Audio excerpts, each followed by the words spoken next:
ఇక్కడ ఫోన్లో ఏముండదు. మీరు చూస్తుంది సాధారణంగా రోజు మనం వాడే ఫోనే. మీరు చేస్తున్న ఆపరేటింగ్ కూడా నార్మల్గా డైలీ మనం వాడే యాప్సే. కానీ ఇక్కడే ఉంది అసలు కథ.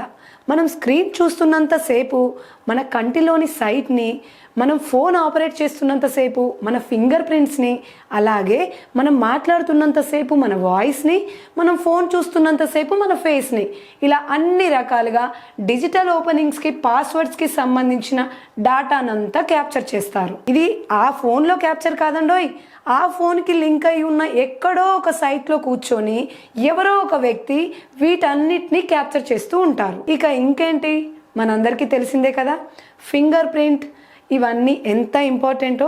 మనం ఆధార్ కార్డ్ చేసేటప్పుడు మెయిన్గా మనం ఏం చేస్తామో, మనకి గుర్తుగా ఫింగర్ ప్రింట్స్ని, ఐసైట్ని తీసుకుంటారు కదా.